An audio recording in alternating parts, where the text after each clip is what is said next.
Chair recognizes the chairwoman of the Financial Services Committee, Ms. Waters.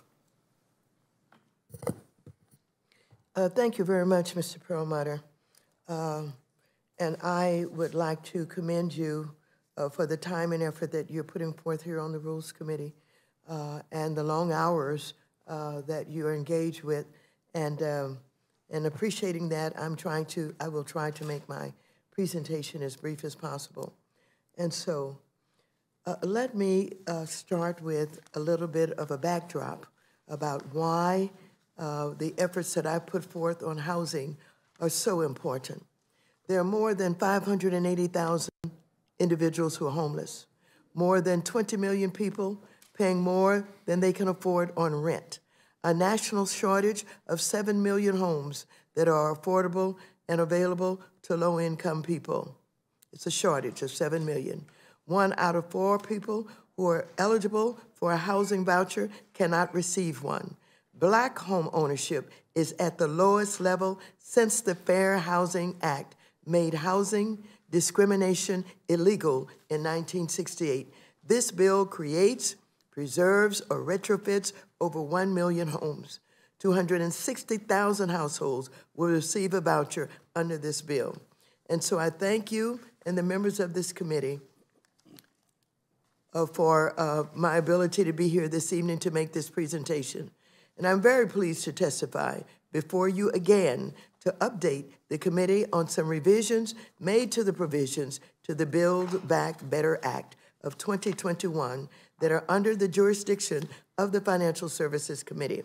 As I stated in my testimony last week, I'm proud of the more than $150 billion in affordable housing investments that we have secured in this bill, despite painful cuts that were made.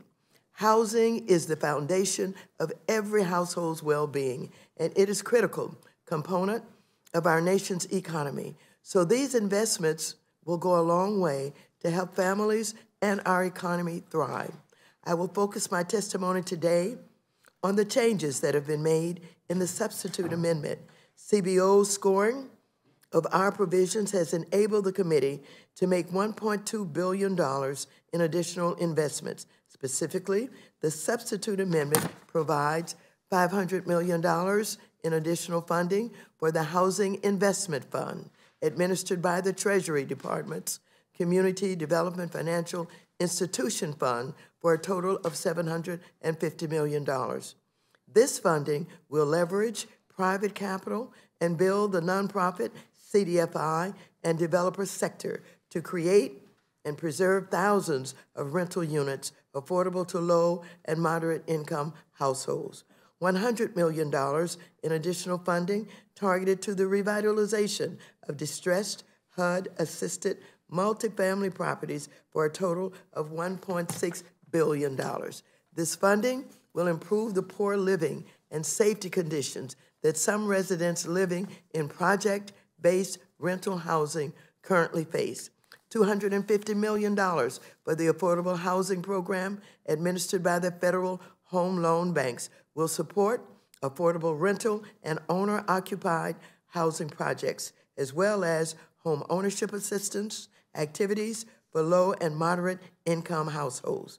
$100 million in additional funding to the Fair Housing Assistance Program, which assists states and local agencies in enforcing fair housing regulations under the Fair Housing Act, and $100 million to establish a new program for community-led capacity building, which will expand the capacity of nonprofits that serve low-income communities and communities of color to engage in community development and affordable housing activities. These additional investments are targeted for programs where little will go a long way to making a difference in the lives of our constituents. I'm very pleased that we have been able to make these changes to the bill via this substitute amendment, and I look forward to seeing these investments improve each of our districts in the coming years. And I thank you, and I'm happy to take any questions. Gentlelady yields back.